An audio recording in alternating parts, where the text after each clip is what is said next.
Daniel. You're muted, buddy.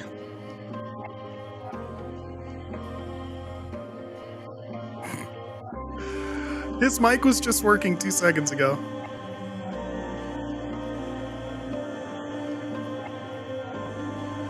This is incredible.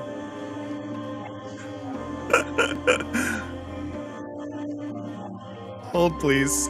Hold on. There it is. We got this right. We got it right. I may have accidentally hit a button, but we got this. An incredibly professional podcast. I am Daniel Quigley. I'm one of your hosts of the Don't Make It Weird podcast. And along with me, I've got the inevitable Dina. Dina, what's going on, buddy? Hi, Dina. Where was my... That wasn't my intro. We do strip down intros for the live shows, Dina. No. No? Okay, the inevitable, indestructible, indomitable Dinosaurus. How are you doing today, Dina? I'm doing good. So all day, you know those, like, it's not a phantom itch because that's for people that have lost it. But, like, you know when, like, you have, like, an itch and, like, you can't itch it no matter what you do all day. So I might have to cut off my thumb. No, that's fair. I mean, So men have that's been what my dealing day with this our entire lives, so, you know. What? Sean knows. Okay. Oh, wait. Yeah. Oh, I got it. That's inappropriate. Okay. That's inappropriate. That's the line, Dina. That's the line. Guys, we are so excited. If you hear another voice here, that is the only adult in the room. That is producer Sean. What's going on, Sean? What's up, everybody? Welcome to the live show. Great to see you. Man, it is so exciting. It's been a while since we've gone live. It's been an even longer time since we've gone live with a Don't Make It Weird Lost Boys Press collaboration. We've got Empire of Beasts. It released yesterday. We've got all the authors on this show. It is going to be an absolutely incredible experience, man, and I can't wait to get into it. But if you guys know us, if you guys know these live shows, then you know that we have someone else that's going to be joining us today. That is Ashley Hutchison, the co-founder, editor-in-chief of Lost Boys Press. Ashley, what is going on? Hi, Ashley. She wants you to say her name again. How are you? I said Ashley Hutchison. I did not say Hutchison. I said hard end in the middle there. No, there was not a hard end. Sean, roll the tape back. I did not put a hard end in there. This is live, buddy. This is live. It's not what we said. I understand. Ashley, before we get started, because the Lost Boys Press has got another thing going on right now where you guys are looking for romantasy live submissions. Is that right? Gonna take that as a yes. Should we have but yes, romantasy submissions. Yeah. So I just need to know, Ashley, why did you reject my incredible romantasy, Love in the Time of Naboo? I hate you. I'm gonna take that as a yes. Oh my god. We're putting Ashley on the spot here right away. Now, Ashley's got a little bit of a delay. You're never gonna. So since Ashley's on a delay, I'm just gonna go ahead and say it. LBP will You're never never gonna be published with us again. There we go. Well, guys, I had a good run with one book out, but no, that's totally fine. But you know, we're not here for me. We're not here for any of this. We are here to discuss Empire of Beasts, and man, I'm so excited about it. Dina, what have the folks got to look forward to today? I don't know. Why would you put me in a spot like that? We're gonna talk about Empire of Beasts and talk to the author. What the fuck? What? I just want to know how excited you are. I mean, this has been a pretty massive undertaking. Yeah. I mean, the intro music could have been better, Sean. I'm not gonna lie. What? No, hold on. The intro music was incredible. I don't want to hear otherwise. It wasn't Netflix or Taylor Swift, it wasn't so therefore Netflix. Don't care. Like, No. I used Netflix last time, so she's bitter. Yeah. We're going to ask every guest on here how they felt about the intro music, just so you can see how wrong you were, Dina. I just want you to know that. That's fair. Except I'm never wrong. Well, you know who's also never wrong? Because we've got the first time, I guess, editor and what do you call the person who puts Anthology together? Like, I'm bad at words, guys. A fucking editor. I don't know. Maybe it's an anthologist. I want it to be an anthologist. Can we make that the word? Anthologist. Anthologist. and we're gonna have a little video clip. we've got a clip here from the person who put this all together, whose name I will never pronounce right, no matter how many times it's been easily Let's hear explained it, to me. buddy. Dewi. Hey, you actually said it right. Job. First time ever. This is the voice I Let's used go. as a 5-month-old. Good job. And you know what? It perked me right up. That made me excited. I respond well to positive reinforcement. So let's hear from Dewi. The idea with Empire of Beasts was to create an anthology of the unhuman. Things like beasts, aliens, things that make us feel uncomfortable, and things that don't necessarily pertain to normal human experiences. But amongst that, so you have like Grimaldia's Lair and The Hunt, which are very like visceral beast stories about hunting and killing and monsters, but also more contemplative pieces about the nature of beasthood and what it means to be human compared to animal. So Whale Song feels especially consequential and almost literary, definitely literary, which is why I thought it was a good piece to conclude the collection. So I hope you enjoy that weird eclectic mix of the thoughtful and the gritty, and I hope you enjoy the read. I deal with Empire of Beasts. Yeah, and I mean, absolutely incredible. This was such a like audacious undertaking to do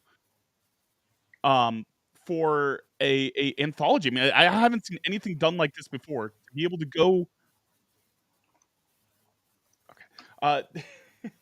no, there's too much noise going on here, but this is just an audacious undertaking. The audience can't hear the noise in the background. You fucking idiot! Just ignore it. I know. I understand. It's still throwing me off, though.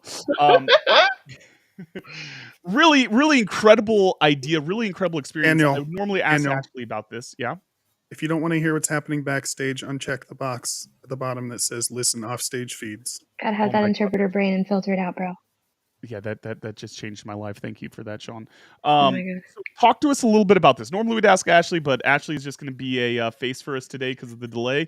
So talk to us a little bit about what inspired this idea for an anthology and what made this attractive to Lost Boys Press. Dina. How the fuck would I know? I'm not an editor. You gotta rely on Ashley. That's why she's here. She'll answer in a full 2 minutes. Yeah, let it happen. Let it ride. Enjoy the silence. I mean, I can read the script if you want me to, but like that's why Ashley's here. Let her be here and enjoy that delay. She'll start talking. All right, let's enjoy the delay. I'm here for it. Ashley, talk to us about what made this appealing to Lost Boys Press. I can try turning off the video if you think that'll help. That was actually a little bit quicker this time. Yeah, well, let's do this thing, like Ashley. 3 or 4 seconds. I think we're good. Yeah, let's do it. You're perfect now, Ashley. Okay. I think what makes it appealing is because I think we're always searching for humanity in all of our stories, but in a lot of different places too. And those places can look a little bit strange and a little bit different. And that's exactly what this is finding humanity in creatures, in creature stories. And I love it. And it's so cool because the stories in this anthology, I mean, they range from, we have murder mysteries to, kind of a little bit more deep philosophical stories. I mean, it ranges a whole gamut of, different takes on fantasy, sci-fi, creatures. What was it like working with, Dewi, trying to put this together and find that flow? Because you always like to liken putting anthologies together kind of like a mixtape. I like that mixtape.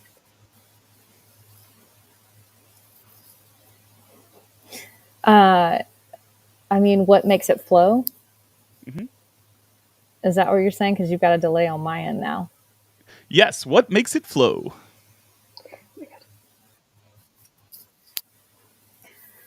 I think trying to find an order, or at least determine an order or a lineup of an anthology is probably one of the hardest parts. At least it can be if you don't already see like a clear progression in your head. But most of the time the stories really speak for themselves, and they kind of order themselves in a way, because you will, by the tone or by the message in a story, you can determine easily where it needs to be placed, especially depending on what you're looking for. And what we saw in these stories was that thread of humanity. So we wanted to focus on how do we highlight humanity through these different stories and set tone in different ways to kind of create a journey itself. And one last question before we start kind of getting into this. Lost Boys Press is kind of known for pushing the boundaries on, what they publish, on the types of stories, the variety of stories that you guys publish. You guys take risks that other people don't normally take when it comes to publishing. And how does Empire of Beasts fit in with this kind of base ideology of Lost Boys Press? It's a shimmer. Because I don't think that yeah, I don't think most publishers would really think about doing an anthology like this, or even some of the other anthologies that we've done. I think that the market tends to kind of create these bubbles, and it's really hard to look beyond that. But when you do look beyond that, you find that there are so many stories that are on the fringes that are just so worthwhile. Absolutely agree, and I lied because I actually have one more question, and that is, for me, me and Dina both got our first ever publishing way back now. It feels like a long time ago in the Heroes anthology from Lost Boys Press, but we also, I believe, have first time published authors in this series, and that's something that I always see that you guys do a lot. Is you give a lot of people their first opportunities. What's it like for you guys, you individually as an editor, but Lost Boys Press as a general press? What's it like to give people this first step forward, this first foot in the door?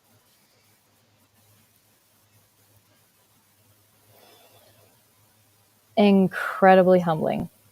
I cannot overstate that.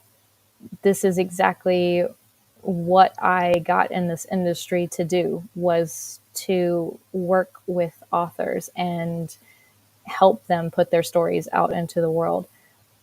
That's all Lost Boys is about guarding stories and helping them get out there in the world to be seen, to shine. Yeah. And that's incredible, and I can't wait for it, guys. We are here to talk to some incredible authors. Some of them are new, some of them are old, and man, we can't wait. If you don't know by now, all right, Empire Beast is available everywhere where books are sold. You can go, if you go to lostboyspress.com, you can use the code WEIRD to get 10% off at checkout. And we're going to get started with our first giveaway of the night. And if you stick around, if you hang out with us, we've got a ton of giveaways that we're going to do over the course of this evening. This is going to be a great opportunity for you to get the ground floor and say that you got to read this book before anyone else, which I don't know if you're a smug, petty person like me, is a good thing. So what's our giveaway code today, Sean? For those of you in the chat, type #beast to enter for your chance to win a copy of the book, the brand new book, Empire Beasts.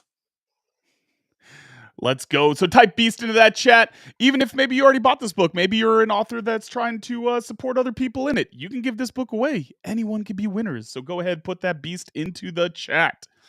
Look at You know that. what really bothers me? Huh. What's I that? just noticed that alcohol doesn't have like ingredients listed on it, which probably sounds stupid if you take it at face value, but like what makes Mike's hard? Like what is inside this? What makes I it need to know. harder than regular mics? What an amazing philosophical question. Anyway, let's go Thank ahead and you. talk to the folks in the chat. Muse does. Welcome to the show, full-blooded Filipino. Welcome. Thanks for coming. Rebecca Mickelson, one of our besties. Welcome to the show. Hello. Rafael Torres, welcome to the show. Man, we got a lot of cool new folks in this. Wow, That the guy chat's is really here, calling me out y'all. for the cam. Our moderator, that guy is here. Shout Our out. favorite moderator. Yes, sir. Alexis, welcome to the show. Kelly Lamb, the executive producer. of Don't Make It Weird. Welcome to the show. Thank you for joining us. Hey, Kelly. Yeah, not too late. Like I said, you guys can, get in here, get your friends to come inside this chat, give your friends a chance to check this all out. This is gonna be a lot of fun this whole evening, man. It's gonna be a little ridiculous. And I have a question though. While we're still kind of gathering this all up, Sean, the answer's your mom. Oh, well, that's nice. I love You're Mama welcome. Corley. Hey, Corley. So Sean, I have a question. What's Kelly's nickname for you? Don't do this. Don't do this. I knew you were gonna do this the second I saw. No, don't do this. No, it has to happen, Dina. You know where this is going. You know where this is going, Dina. Just let it happen. Sean, can you answer the question for the folks at home? Don't do it. Nobody needs to know. It's Beast. I hate it here. So would you say that this is an anthology about you, Sean? All right, you guys, we're about to roll this giveaway. One last chance to enter. Jonathan Grocott, welcome to the show, buddy. Thank you for entering. Maya Romero, welcome to the show. All right, so we're gonna do this thing. Let's do this. And like I said, you guys can win multiple times. There's gonna be a lot of giveaways. So like I said, one person can win like every giveaway, man. Luck of the draw. No, if you've already won, you're not winning again. Give everyone a chance, dummy. Agree to disagree. I'm here for self. Hey! She won because she called me out for my team. That's fair. Congratulations, Alexis. You can reach out to me at Sean@dmiwpodcast.com or DM me on Twitter at @ShaceHoldu or at DMIWpodcast. All right, guys. So even though we're not going to make people put on hats today, we're going to be putting on our serious author hats, and we're going to be getting into author interviews for this event, man. Super excited to get to talk to all these folks. I'm very, very excited for our first guest, guys. So we have got, oh my God. Dina, do you want to take a shot at this title? Pop out. I just realized where we are in the rundown. The pilgrimage of the Amalgamal. Amalgamal. All right, we're gonna have you guys really prepped for this. We're gonna have to ask Quill to say it for you. We're very professional here. For those of you guys who don't know, the little brief log line of the story is the colony ship Pilgrimage journeys through space on its way to a new home. The story tackles the angst of generations who must live through this multi-generational journey. Welcome, Quill Holland. What's up, Quill? Hello. Save us, buddy. Save us. How do we pronounce this? Say the word. Pilgrimage of the Amalgamal. Amalgamal. That's freaking. That feels wrong. I'm not gonna lie. I feel like where it came from was because the creatures in the story are amalgamations of humans and animals, and so it's a combination of amalgamation and animal. So Amalgamal. God, you're too smart for us, Quill. That's actually really freaking brilliant, and I love it. Yeah, that was really good. Yeah. So, did you take any inspiration from older sci-fi? This feels very conceptual. You're dealing with wide social issues, people living and dying on a colony ship, and it all kind of has that very 50s sci-fi retro vibe to it. Not specifically. Where I started from was I really liked the theme of the anthology.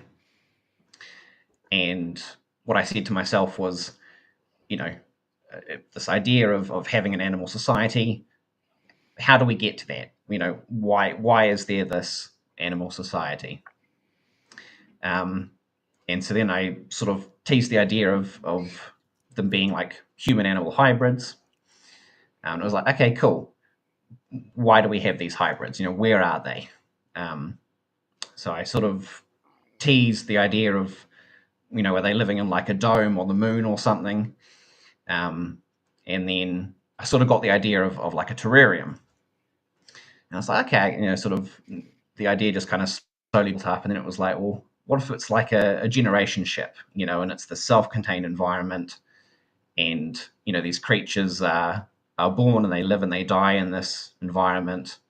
And it's just this journey, and who knows how long it's been going for, how long it yet has to go.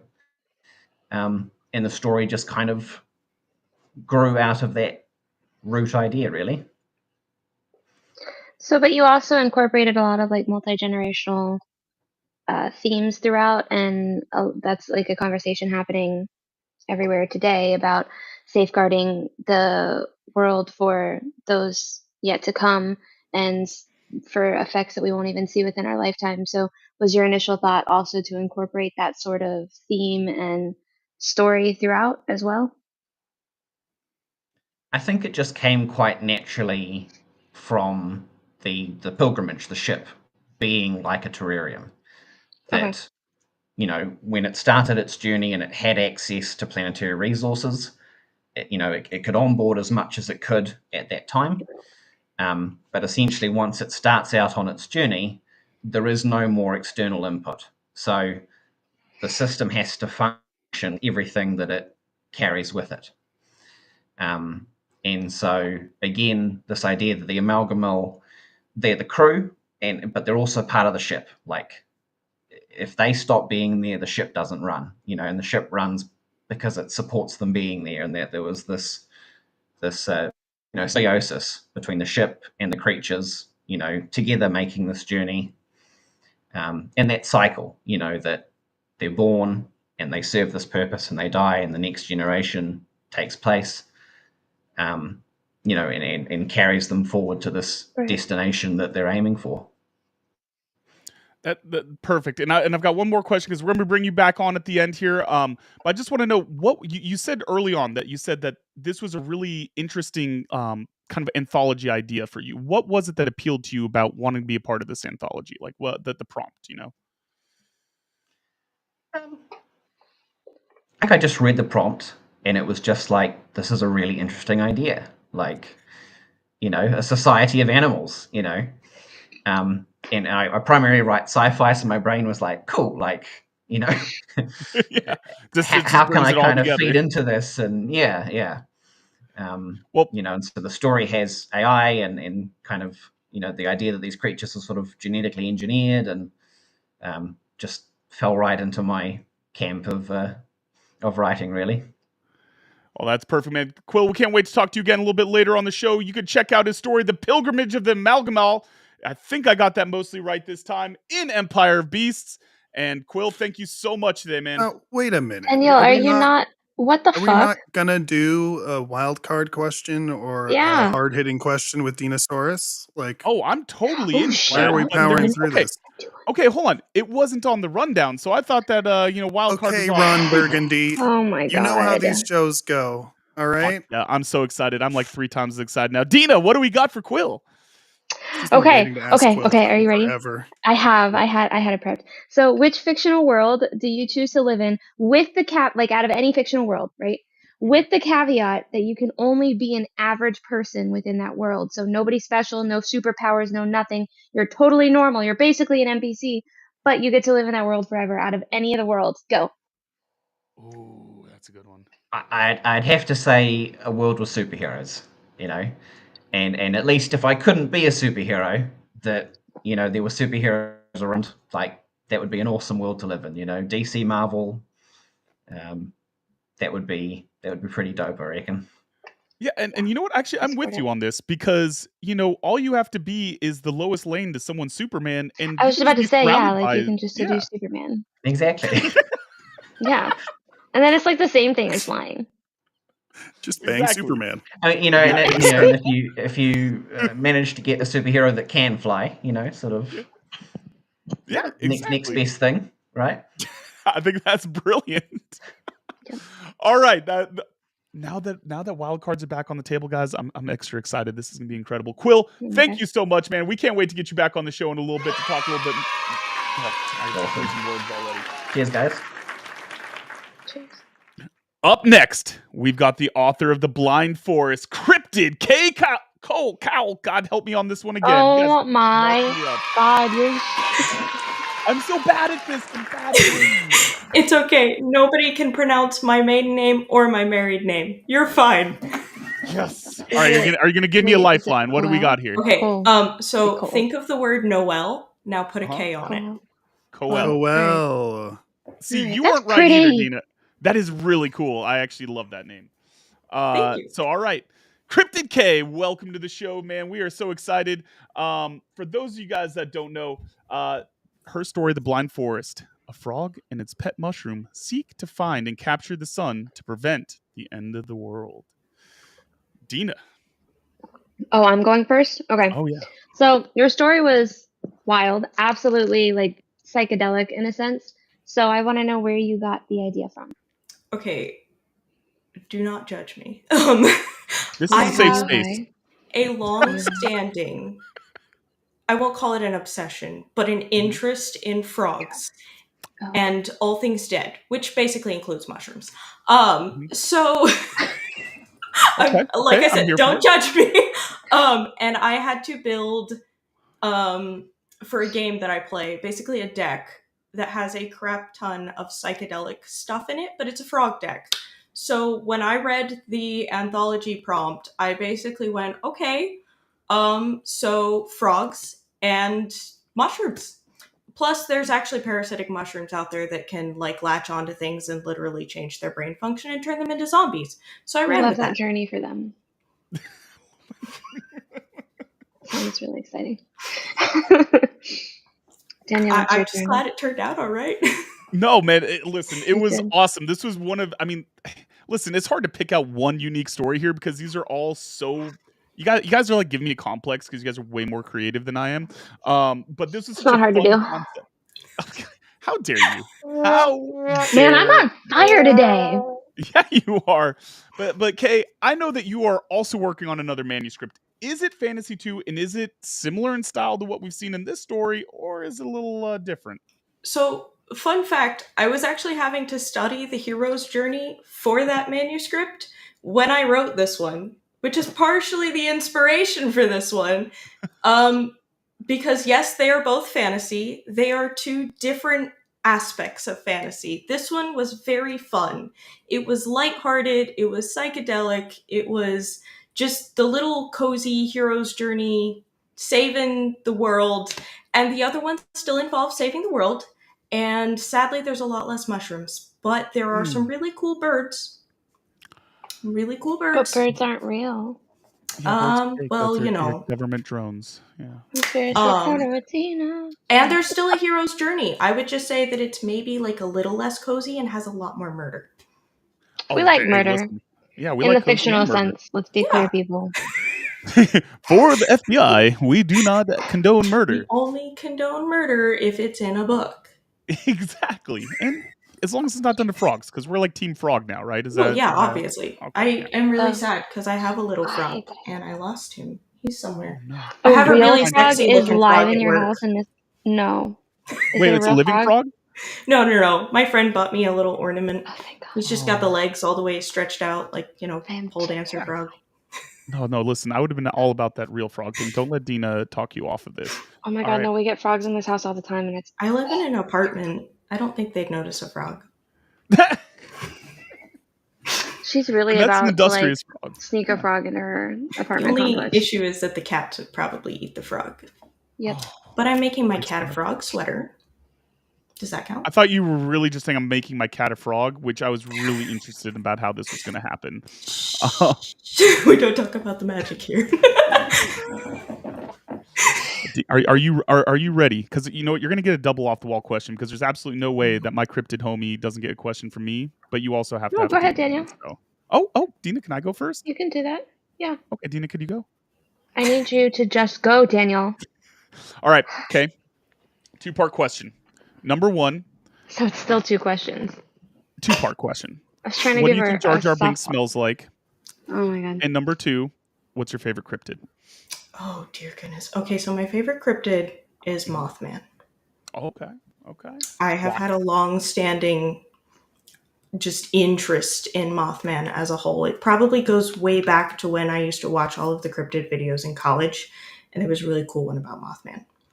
And then you're going to have to ask me this first question again because I didn't hear it. Yeah, it was, what do you think Jar Jar Binks smells like? Sand.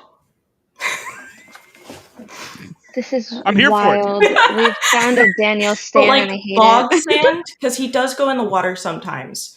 So like that sandy smell you get after it rains and it's all like mud, really wet. So like, I guess surf sand. I don't know. Surf sand. There it is, Dina. You're a coastal person. You should know that, Dina.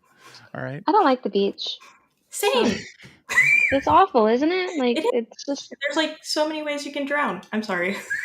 I don't like sand. It's coarse. There's so much happening right now. And dry. And it gets everywhere. I'm so sorry. You just happened to say that in front of me. We are very big Star Wars fans here. Dina being the biggest Star Wars fan of all. Isn't that right, You can't Dina? see it, but I have so much art. Why do you act like I don't like Star Wars? Because I love Star Wars. You don't, Dina. You have the memory of a goldfish. You've forgotten Star Wars 10 times. I have watched it so many times. Okay, that's how I know that you're one of us and that we absolutely adore you. Thank you so much for coming on. We can't wait to get you back on here again. Check out The Blind Forest by Kay Coel. Yes. I almost looked it up. If I mess up our next author's name, then you might as well just give up on me, guys. We've got on the author of The Hunt, Trey Stone. And for those of you that want to know, 3 hunting beasts navigate the rough trail into the hills where the herds live to negotiate the return of the hunt. Welcome, Trey. Thank you very much for having me. Man, super excited to have you on here, man. Hopefully you've been surviving. I know that Dina's been offending everyone left and right. Like, are you? Yeah, no, it's been. So far? I haven't offended anybody so far. I would never offend one of our guests, except for Steven. Yeah, I've got a vendetta against him right now. Oh! Yeah, I can't wait for that. Trey, would you like to join us on Team Vendetta against Steven? Yeah, sure. I don't know Steven, but I'm down. Perfect. No, that's exactly what I want to hear. That one of us.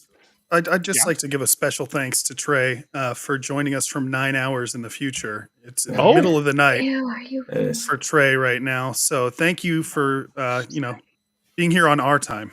You're welcome. That's wait, where are you located? How it goes. Norway isn't important enough yet that anyone does. Oh, you're in Norway. I am. It's okay. I'm okay with you losing sleep for us because your country on average is way happier than the rest of our countries. So like That's true. You can come down to our level a little bit, Yeah, okay. It's not really hard to be happier than us in America, though. We're just doing now. I'm offending everybody. And you know what? Before we can do that, I gotta ask you, Trey. I gotta know.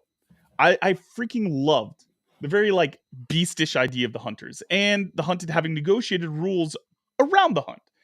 Is this part of a wider world, or is this just kind of a standalone thing that you've built for this anthology? Well, it was a standalone thing that I got the idea for when I read the submission call. But it's funny that you say that because I've actually been thinking about this. I really like this world that I've built and the story and where I'm going with it. So I'm definitely thinking it could be something more. Okay, so we'll see. We're teasing. All right, we're teasing that out a So little bit. if Lost Boys just buy the rest of the series, then we'll make it happen. Dina, get Mr. Lost Boy on the phone right now. Is it romantasy? Because I'll bump it up. I'll do whatever it takes, Dina. If that's Make it what it romantic. needs to be. All right, Trey. Here's what I need you to do. Add in a 1 bed scene. Okay. Are you taking notes? Yep. Yeah. Perfect. 1 bed. We need a love triangle. Okay. Yeah. Sorted. Yeah. Done. Yep. And we have to have a character that is very hateable, but like in a bad boy, sexy way. Done. Daniel. Perfect. Got it? No, wait, what? No, we don't want that. There Nobody it else is. can do Yes. that. Yes. Trey is my best friend. This is perfect. Listen, you can just change it to Daniel in edits. Let it sneak by submissions first. Yeah. Get it through submissions. Oh my first. god, I cannot imagine the anger on the editors' faces if that happened. Okay.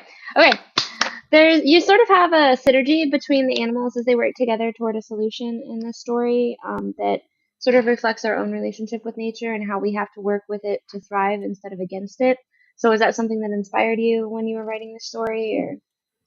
Well, I'm not sure if inspired is the word I'd use, but yeah, there's like a environmental disaster kind of thing happening. I don't want to spoil too much of it, but then everyone kind of has to come together, even though they kind of appear like friends to begin with, but they're really not. But they know they have to do this too because there's a bigger issue here, like me and Daniel. Yeah, I got it. Yeah, exactly like that. Yeah, and then they have to negotiate the return of the hunt to kind of help everyone. No, that's perfect. Yeah. And listen, guys, if anyone wants to make sure that you guarantee a positive submission response from Lost Boys Press, just include me in your story. Like just name drop me in the story, guaranteed. It'll be perfect. Definitely. All my characters were named Daniel to begin with. See? Just Daniel. Just Daniel. Perfect. I hate it. All right, so Trey, I need to know: do you have a handkerchief handy? Perhaps some sort of like tear wiping device. Probably. All right, perfect. Because Dina's going to hit you with a deeply emotional, hard-hitting question, and I just need to know that you're emotionally and mentally prepared for this. Okay. Okay. All right. Deep breath. All right, Van Damme. Here we go. Do you think that crabs think that fish can fly? Yes. I'm so proud of that one. Definitely. Absolutely. They have to, right? And they can hover and teleport. Yeah, they're basically like. I wonder if those are the superheroes of the ocean. All like the the fish are the superheroes of the ocean. Think about it. Like fish are basically Superman. But fish. There's so many fish. Fish are just the masses, aren't they? You need something special to be like an octopus or something. But then, but we have like swordfish. We have swordfish and like sawfish. So like those are got to be villains. Like not villains, like henchmen. Yeah, like they're not good enough to be like their own. They're just like henchmen. Yeah, fair enough. Okay. All right, man. Wrong, Daniel, but sure. All right, hold on, Trey. I've got one last thing because I'm going to try a Dina question. For those of you that don't follow, Don't Make a Weird podcast, a lot of Dina questions have to do with vibes. All right? There's no logic behind them. All right, so Trey, what do you think the number 7 tastes like? Sour. Sour? Yeah, it's bitter like a green apple. Okay, I go with me. Take me on the journey. Why are we declaring 7 is a sour number? Daniel, it's just a vibe. It's not a nice sweet number like 9, or a spicy one like 6. I see where you were going. Yeah. That was clever. I see. I love it. I love it. He snuck it in. This wasn't even my fault, guys. No, but Daniel, if you want a Dina question, you just gotta go with the vibe. Like no explanation. It's just Mondays are odd. No, we're not getting into this. We're not going to go into. I think 9 tastes odd like pizza. Can I ask a question then? Yeah. Yes, both please. Of you. Yeah. What color is Sunday? Sunday's blue. Blue? Yeah. Blue for the NFL shield, baby. Boom. Let's go. Football. Is that Taylor Swift's team? They're red. Dina. All right. You know what? Sunday is like kind of that nice, like kind of creamsicle orange because like the sunset on the week, you know, about to get us into that what new sunset week. Looks like creamsicle orange? Yeah, like kind of like every sunset in Norway. See? All right, listen. Every sunset in Norway, Dina. Braggadocious. Norway's not even real. Trey over here. No. Oh, is that what we're starting now? Norway's the new Australia. It's not real. It's just the edge of Sweden. Trey, I like you, buddy. I can't. You need to write the rest of this. You fit in. Yeah, finish that romance for us. Yeah, get that romance. Get right on it. Best scene. Every character named. One laugh and it's a rom-com. That's true. That's true. All right, Trey, we're going to see you back here in just a little bit. But guys, it is time for another giveaway. For all of our fun folks in the audience, man, this is your chance to get your own free copy of Empire of Beasts. All you have to do is enter. Well, actually, no, I'm not going to tell you. You need to have producer Sean tell you. Producer Sean. Hey, guess what, guys? Dina came up with the keyword for this giveaway this time. It's her go-to anxious answer for word association game. Type #sponge into the comments for your chance to win a copy of Empire of Beasts. That's #sponge. Ooh, we got a lot of sponge enthusiasts out here. I'm excited for it. Muse does. Shout out. Full-blooded Filipino. Do you think like they're really full-blooded, or like do you think that's just like a flex, you know? Like you know what I'm still thinking about? Huh? No one lies on the internet. First of all, I'm still thinking about the fact that my thumb itches And also, I've never had a guest turn around a vibe question like that. That was great. Yeah. Trey just kicked our ass. Yeah. Got it. That was a great flex. Rebecca Mickelson, we see you. That guy, our favorite moderator. I mean, keeping the streets clean. I think when they're at that level of happiness, like they are in Norway, like they have more time to ponder vibes. Yeah, it's just vibes, right? Yeah, they understand vibes better than us. I gotta move. Oh my god. Rebecca says, I'm surprised her buzzword isn't silent sponge since she cleans in silence. First of all, that is a filthy burn from you, Rebecca. That really got her so hard. Oh my god! Only monsters don't clean with music. Okay, hold on. For the folks that don't know, Dina, when she cleans or does arduous tasks, apparently, will not have the TV on, will not have a podcast on, will not have music on. She cleans in silence. I bet in Norway they clean in silence. There's no way. They're too happy to do that to themselves. Nobody here can disprove me because nobody can hear him.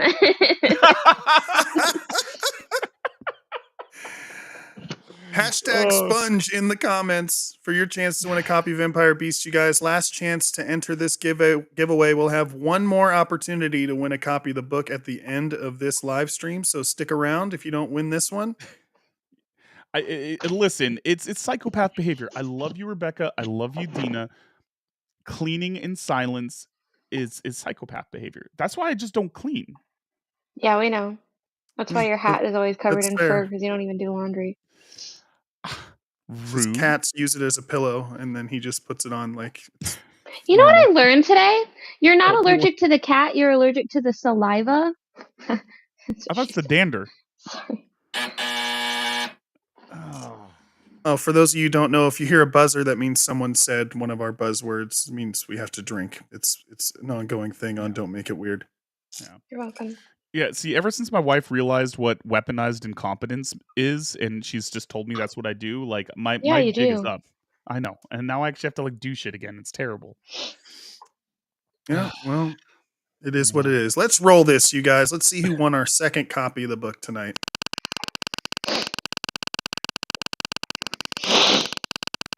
Let's go. I'm rooting for you, full-blooded Filipino.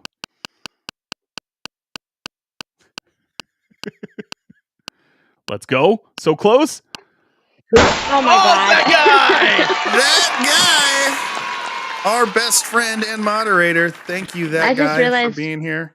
And I just realized Quill isn't in the chat to win all of our giveaways since he always wins every single one. I assume he'll get an author copy in 3 to 4 months after the ship makes it all the way to fucking New Zealand. I know, when we realized we had to send it to New Zealand, we were like, fuck, who's going to do this? International shipping. All right, guys, it is time to get back to our guests. And this time we have the author of Between the Mist and the Sun. It's a family of bears travel to town to burn the effigy that represents their fallen son. Welcome to the show, Chris Romero. Hello. Hey, everyone. Hey, guys. Hi, Dina. Man, hi, Daniel. Welcome. How are you feeling today, man? How are you feeling? I'm feeling excited, happy, life's good. It's Friday night, and I'm everybody's happy because they're not in America. People talking about stories. That's awesome. Wait, Chris, are you also not in America? Are you another international author for us? Yeah. I was actually born in Aruba, but I currently live in Colombia. Beautiful country, wonderful people, and yeah, it's great.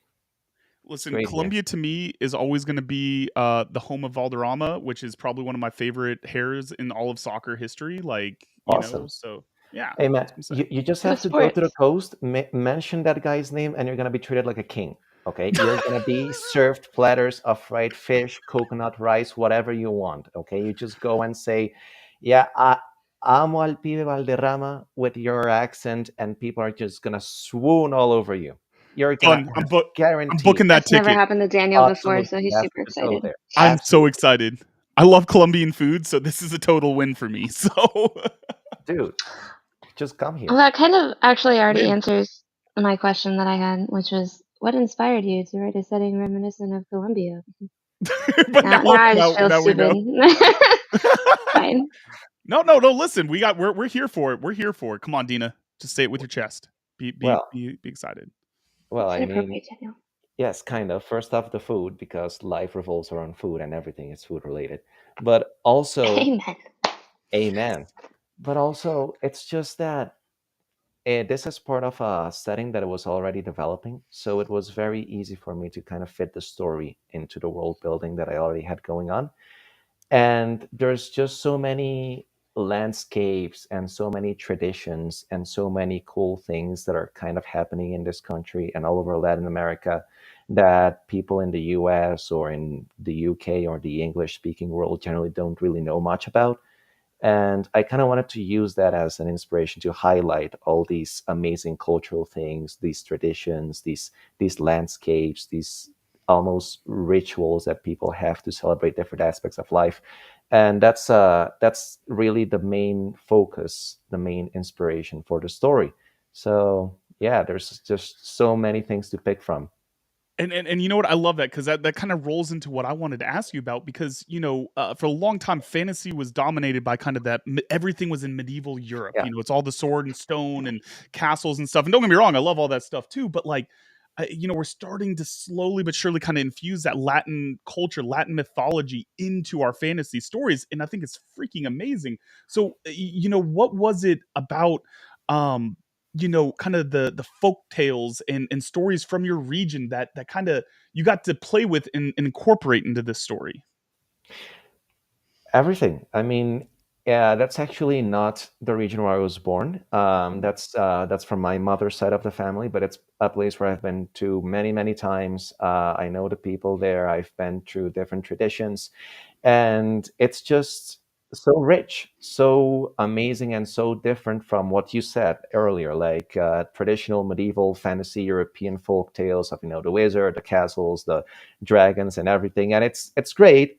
Everyone likes that. We've all read Tolkien here, but it's just you focus on such a narrow window of the world, and there's so many other folk tales because traditional fantasy just kind of picks from traditional European folk tales. So if we just try to broaden our horizons a little bit, we can see that there's so much stuff to pick from, so many amazing things to use as inspiration. So a lot of the things that I mentioned, well, obviously it's a fictional story.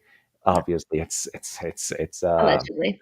Yeah. Allegedly, I mean, we don't know for you may not sure. know this, Okay. but I have a second, third degree cousin friend of my girlfriend that's actually a bear. Okay. Yeah. It's Okay, actually a yeah. bear. It's actually a speckled Allegedly. bear. Yes, Allegedly. yes. He likes to go out and drink beer and have some sandwiches for lunch, and he's a great guy. But I Yeah, didn't no, see we him. won't tell anyone. This is a safe Of space course. here. We've already Yes, established of it's a course. safe This is space. completely secret. You won't tell anyone, right?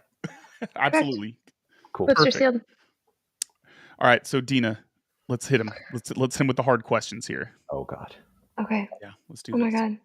Yeah, come on, Dina. Oh my God. We got to bring the game. I really want to. Okay. I need you to have like a really hard take here. Nobody can argue with you. I just have a gut feeling he's going to answer this really good. Nobody can argue with you. You got to lay down the law. Be really firm. Be aggressive.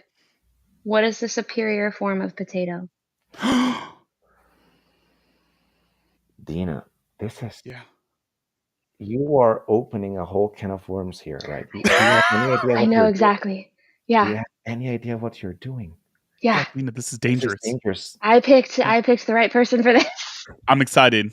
Hit us, Chris. If you come back with French fries, not that there's anything wrong with French fries, No, I swear to God. Of course not. Of course I not. would cry. Every single kind of potato is delicious. I think that all potatoes are equal, but some potatoes are more equal than others. Yeah. Yeah. It's true. So what's your favorite potato dish? Like, what are we going with here? This might seem very weird to you guys. Okay. But because of how I was raised, how the food that I got to eat, there's just something very homely of just a traditional boiled potato with salt. Boiled potatoes with salt, or boiled potatoes in a stew, in a meaty stew, with a meaty dish, with a chicken stew or a beef stew. Okay. I like that a lot. Don't get me wrong. I love if I have to pick a close second, I will probably go with waffle fries, which may be more familiar because of the texture and everything. But boiled potatoes for me are just very homely. They remind me of my home. They remind me of the food that I grew up eating. So it's emotional more than physical. All right. I'm crushed. All right. So I got one more off the wall question for you because I can't get off this food truck. All right, this food journey that we're on right now. I'm all for food. You know, me and Dina, being just the rude American guests that we are going to take your invitation. We're flying over to Colombia right now, okay, as we speak. And, honey, I'm home. And you have to impress us with either taking us to your favorite restaurant, or you're going to prepare us a dish. What are you feeding me and Dina as your special honored guest? What's your impressive go-to meal here? Let's see. I cook a little bit of everything, but if I had to make something more traditional for you, I'd probably have to make some arepas with some eggs that are that have grilled tomatoes, onions, and spring onions. Some panela lemonade, which may be very weird for you, but it's just lemonade sweetened with vanilla sugar, so it's delicious. Yeah, I've never thought to do this. This sounds amazing. But man, if I had to take you to somewhere else, there's just so many cool places here, and the restaurants here are pretty good. They're pretty affordable. You can find food for any price, and I just came back from having myself a little treat downtown. So there's definitely a lot of material to work with. That's what I like to hear. All right, producer Sean, book us that flight to Colombia, buddy. You got that? Yeah, just give me your credit card, bud, and I'll handle it for you. Just put it on the Don't Make It Weird account, man. Yeah, totally. The one that I opened in your name and social security number. Yes. I bet you have his social too, because he's just that helpless. Yeah, I do. No, he definitely. Yeah. I have all of my friends' social security numbers. Are you joking? All right, Chris, thank you so much for coming on the show. Can't wait to come back and talk to you here in a little bit, man. Check out his story in Empire of Beasts. We have Between the Mist and the Sun. Man, these are all just incredible stories. Right. Hey, you know what? I learned something today. So I have this coworker that is also allergic to onions, and she just went to another country. Don't ask me where, I don't remember. And India. And she ate onions there, and she didn't have any reaction. So I think I literally just have to leave the country, and then I could have onions. Yeah, Indian onions. We can import them and test it out. Let's try not to kill Dina with her allergy challenge. We'll just do like a food tasting. We'll just import a bunch of onions from all over the world, and we'll see which ones give her a violent allergic reaction. Perfect. Yeah, no, I think that's a good idea. Sean, put it on the Don't Make a Weird account as well. All right. Yeah, I got you, buddy. Boop. Thanks, man. All right, Dina, I'm so ready. I've got chills. I'm excited. He has a small child next to him. He's not making noises. You say that, but we know. I see him side-eyeing to see how asleep she is right now. Like, don't do this to him. Dina, I will absolutely not do this to him. It'll be fine. I don't want to be your friend anymore. Guys, we have our next guest. He is he up to a 4-peat now? I think he's up to a 4-peat 5, now. I thought. 5? You're right. God, it is. We'll have to confirm it. Yeah, it's 5 in a row. 5 in a row. We've got the Wind Howls, which is the characters of the wind. The wind howls, the willows weep. The characters of the wind and the willows must solve a murder mystery. Stephen Howard, welcome back to the show the 20th time. Hello, how are we? Doing good, man. Doing good. We continue the international flavors here. How are you feeling? How asleep is your kid? Stirring more than one would like, but this is also the longest she slept on her own in like 3 weeks. So Stephen is also visiting us from the future. It's the middle of the night where Stephen is as well. So thank you for accommodating our schedule, Stephen. Just turning 2 a.m. That's beautiful. That is just it's beautiful, Stephen. And we're so excited back. He's been in literally every anthology Lost Boys Press has ever put out. He's got his own books. He's got his own anthology. Ophelia, is that right? Right. Ophelia in the Underworld and Other Melancholy Tales. Yeah, that released today for you. It's now 2 hours yesterday. Time travel blows my mind, man. I know. I can't keep up. If you want those lottery numbers. Yeah, it sounds like we're gonna have to find another excuse getting back on the podcast. Producer Sean, can you get to the helicopter, the Don't Make a Weird Copter for us, buddy? The weirdo copter? Yeah, I got it. Yep. I got it all staged. Boop. Get to the chopper. Get to the chopper. Cop sounds like Copperfield, but with a weirdo.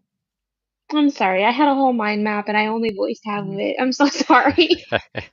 We at the Don't Make a Weird podcast. Dina's mind maps. Mind map. It's not like Sherlock we do not Holmes' condone Mind Palace. popping a feel without Get to the Copperfield. Get to the Copperfield. David Copperfield. And this is how Don't Make a Weird God canceled. Copperfield. All right. Serious author's face. All right, guys, Van Damme this up. All right, yes. We're ready. Okay. What made you want to write a story? No, I get to go first. Shut the fuck up. No, you want Dina, would you like to go first? Dina, yeah, I would. Thank you, Sean. I appreciate it. Okay. So, Stephen, what made you want to write a story in this setting and with these particular characters? I think the prompt, I think my literal first thought was for anthropomorphized animals was Wind in the Willows.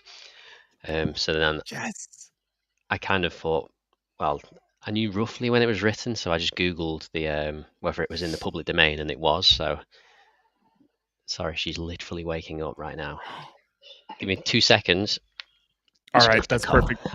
Listen, I knew it was a wind. I knew it. It took me a minute to know there was Wind in the Willows, even though I guess the title should have given it away, and I'm a big idiot. But I mean, man, that was so much fun to get a little murder mystery in there. Hey Daniel, do you want to play a game? Oh my god! Oh my gosh, that is so adorable. Hey Stephen, I muted you while you were gone, so you'll need to unmute to speak. All right. So question for the child. Question for Flower. Yes. So yeah, I just thought I'd crack on with writing. So because I read Wind in the Willows when I was a child. I had like an old copy, like an illustrated one. So I kind of thought, well, I know those characters quite well, so I might as well try and do something with them myself, but then take it in a different direction. So there's a lot that's explored in this story about kind of the nature of friendships and how those friendships might change for better or for worse. And it kind of speaks to something intrinsic to humanity and kind of informs on our experiences. Was this a theme that you set out to write, or you just kind of developed on it naturally? I think it was always going to be there from the start because I knew the relationships with the characters prior. I wanted to, the main thing whilst I was writing was making sure that those kind of character journeys felt natural.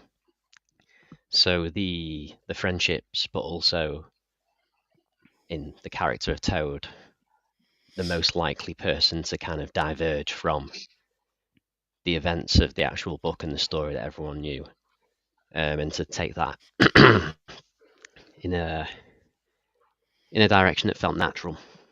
So the friendship and their core group was always going to be the central part of like the actual story, the conflict, and the plot. And just making sure that people who know the original story would think this makes sense in the direction that I took it, but also with ghosts. With ghosts, and that's a very important part to this. Yeah.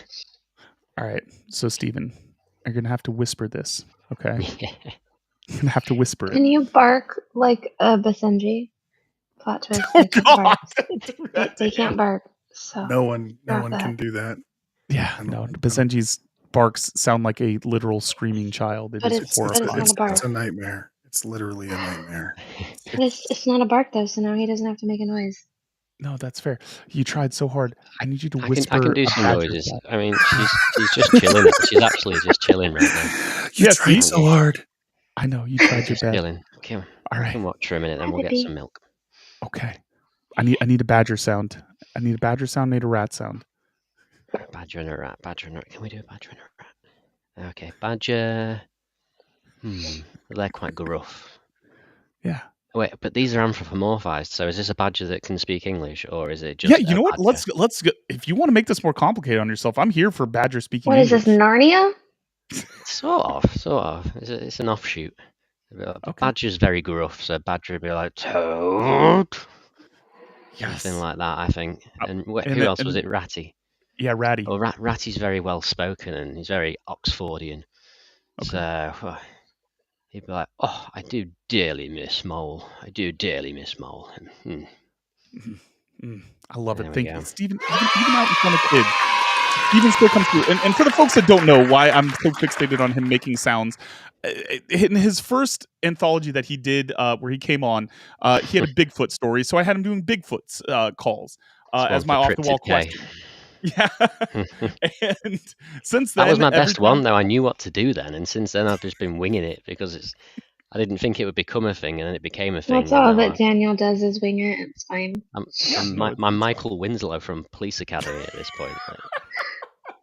It's true. He's the only guest that I consistently am just like, hey, make sounds, man. With less talent than him. All right, Dina, you got to hit him with something hard hitting here. Why are we doing 2 wild cards? What is? Yeah, we're doing this, Dina. We've been doing 2 wild cards since I got permission to get the wild cards. You opened this door.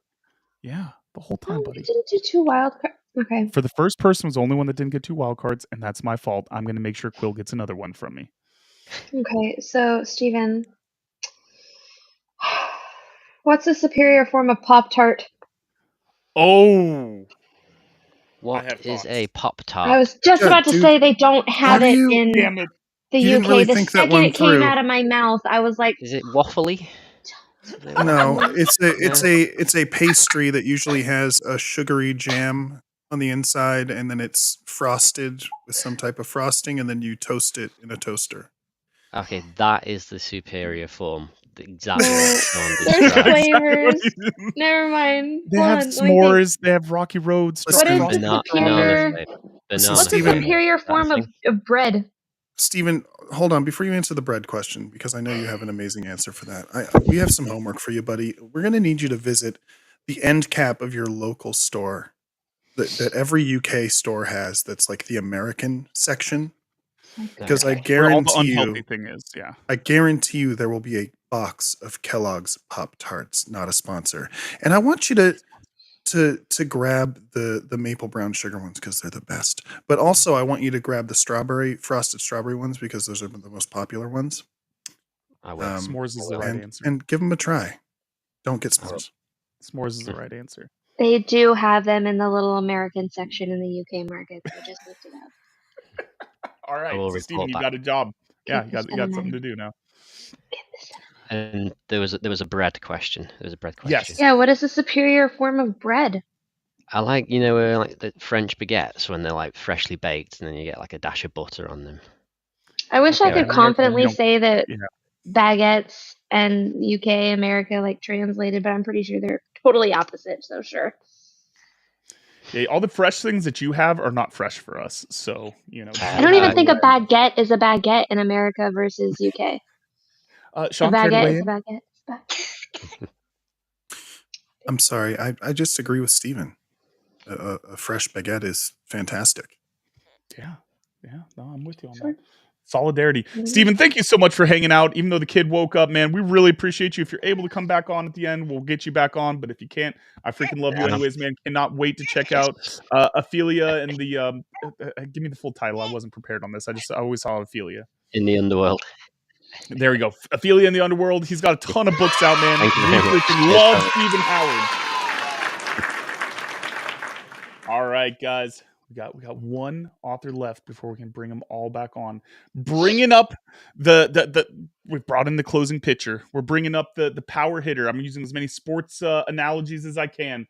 We've got Whale Song. Whales swim through tears and time beneath the sea to sing new things into creation. One young whale dares to listen to an evil song from an outcast. Lockie, welcome to the show. Hi. I'm so glad to be here. Thank you for having me. Oh my gosh, we are so pumped up. I keep saying, I keep wanting to be, this is the most unique and original story in the anthology, but that's literally every single freaking story in this, because you guys are all way more creative than I am. They all sound really good picking these. Yeah. I'm excited to read all of them myself. Yeah. Yeah, it's going to be amazing. It's going to be amazing. And so I just need to know, before we go too much further, like, I need your answer on the Pop-Tart thing, because Steven couldn't give us a Pop-Tart answer. Do you have a Pop-Tart answer for us? You can't steal my questions, Daniel. You weren't going to do it twice in a row. It's my segment. Coattails. I see. Coattails. I see. I'll clean up for you. I just really love them toasted, but to the degree that they are like a little bit blackened on the edge. So they have a little bit of that s'more vibe, like you've rotisseried them over a nice fire. So you have to toast them like all the way. Then it counts as like a fully What flavor? I really love the maple brown sugar ones. Yeah. Okay. Yeah. See, that's what I'm saying, Daniel. You're wrong. That's so weird. That's so weird. You're breaking up. We couldn't hear you. Sean, can we get our guest back on? This is so Lockie weird. nailed it, dude. Yeah, Lockie nailed it. I'm sorry. Nailed it. Damn it. I will stay being the only person right about s'mores being the superior Pop-Tart here. All right. I like that you said snores. That made me happy. I did say s'mores.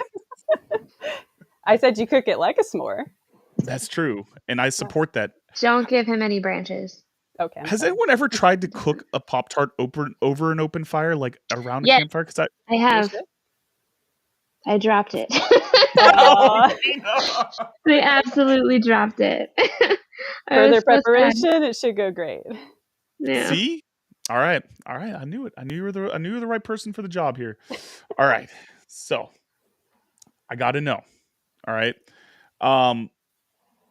This is such a unique style in both like your prose and the genre. Was there anything in particular that inspired this, or did this just come to you? Like, how did you make this story? Well, I think I have been very into dream work and attempting lucid dreaming in a more purposeful fashion recently myself. So when the Empire of Beasts prompt came up, I was like, yes, animals and a society that is going to be something more mystical. And I think that's how the style ended up coming about, because I knew that whales need to sing, and that necessitated doing poetry, because I didn't want to have them just talk like humans would. I wanted to kind of portray like an English translation of the idea that they are quite literally still making whale sounds.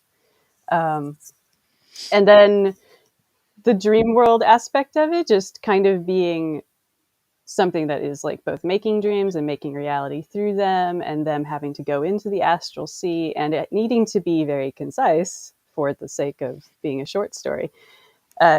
That's where a lot of the poetic, I think, prose ends up coming in, and hoping that the audience will sort of fill in the imagination between the spaces that I leave for them.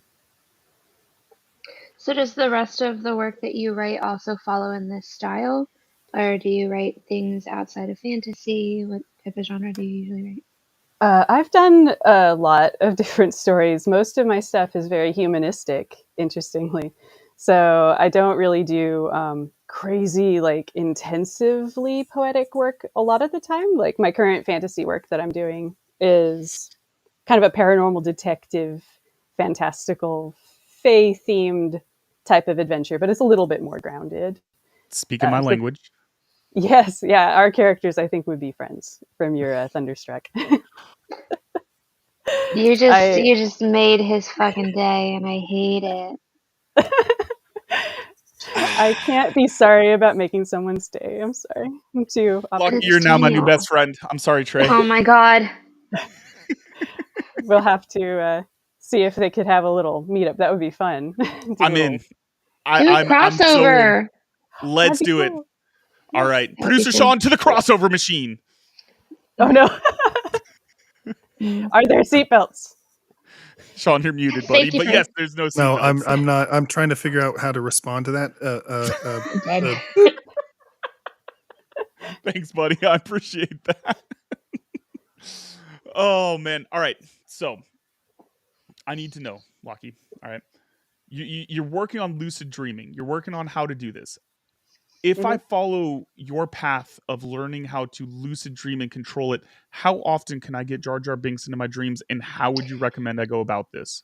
Okay, so that's not your question. Your question is actually going to be motion detecting lights. How do they work?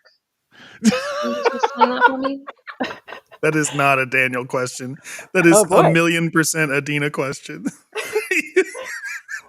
Well, I know a little bit of science, so no, it's just vibes.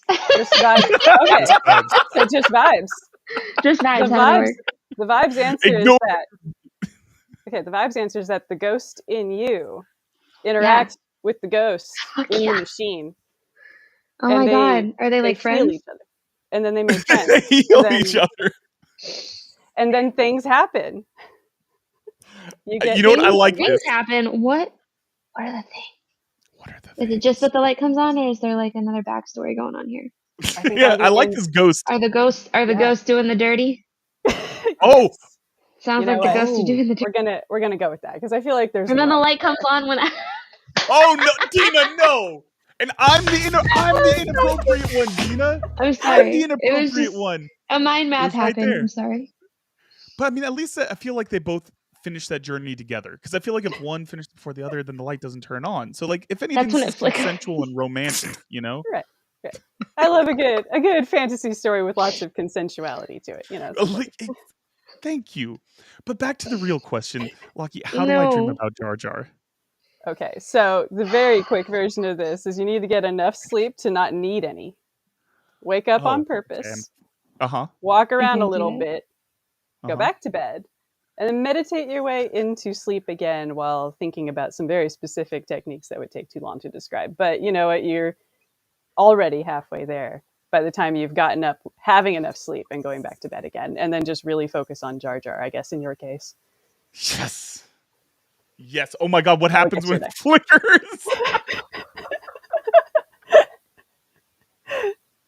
Yeah, the light flickers. Yeah, that's when something goes wrong, guys. It happens to lots of guys, okay? No, it's okay. Oh my gosh. All right. So we've got the Pop-Tarts answered. We've got the ghost in the lights. And we've got Jar Jar. I mean, you've done pretty well. I mean, Lockie, you're crushing it out there. And we're gonna be bringing all of our guests back here in just a minute. But before we do, we've got one more giveaway. So Lockie, we're gonna put you back out there. We're gonna get you right back on in 1 second. Thank you so much for being on here. All right. Thank you, guys. Bye. All right, Sean, do we have one more giveaway? Can we do we want to give away more books? Listen, guys in the chat, would you like to have another chance to win a copy of the book? Let me know. Let's do it. Just do it. Just tell us. We want to thank you guys for hanging out with us all night. We got a few minutes for questions with all of our contributing authors, but if you want another chance to win this amazing book, just let me know in the chat right now. Yeah, just get there, and also start lining up your questions because we're gonna bring them all back on here. She said. Oh my God! There we go. Now we have to drink again. Thank you, Dina. You're welcome. But yeah. Also, if you have questions for any of our authors that have appeared here, get them ready, get them in the chat, because as soon as this giveaway is over, we're going to bring them all back on here. And if you guys don't ask them questions, then that just means more time for me to ask questions, which is going to make them all hate me. Oh, God, no one wants that. Okay, the people want books, though, so let's type #Empire into the comments for your chance to win a copy of Empire of Beasts, the brand new anthology from Lost Boys Press. And guess what? If you don't win, you can still score 10% off at lostboyspress.com when you use the promo code WEIRD at checkout. And listen, when we get Lockie back on, because it says that what they got the evil song, right?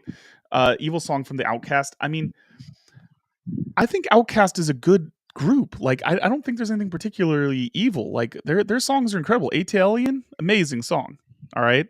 We got Roses, another great song. So like, I feel like we need to go back over this because Outcast should not be the one leading Wales astray. Like, are you with me on this, Dina? I wasn't listening because you were talking. It's hurtful. It's hurtful Dina, Dina, can you make some hard eye contact with me? I feel like we haven't had enough. Absolutely not. I will never make eye contact with you again. Dina, just make eye contact. We've already written iBabies are a sacred thing, and you took it and you ruined it, and you made it this crude rendition of a joke.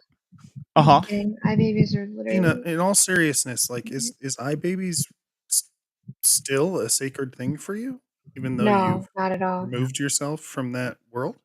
Yeah. No, iBabies. No, I don't give a shit. Yeah, now it's mostly like I murder. Here, let me just do this for Rebecca. I know Rebecca's in the chat. That guy's doing it for you. That guy's got your back, Daniel. Yes. Yes, he is. What? It feels weird to make iBabies with somebody. Just saying. It's just hard eye contact. Nothing wrong with it. All right, you guys. We've got Maya. We've got Muse. We've got Rebecca. We've got the full-blooded Filipino in the chat. All of them want a copy of this book, so let's do it. Let's give the people what they want. Let's go.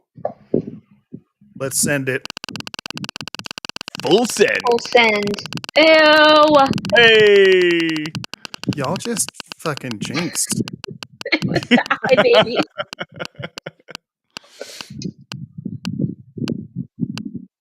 Oh. Muse does! All right, Muse does. Reach out to me at DMIW Podcast on Twitter or email me at sean@dmiwpodcast.com and we'll get you set up with your copy of the book. And so for all of our friends that are here, they're joining us, and for especially any of our authors, all this is going to be recorded. It's on our YouTube channel, so you can check out anything Don't Make It Weird does, but you can definitely just share this with any of your friends, social media, or, offline. Send it via messenger pigeon. I support you. Hey, you guys. Yeah.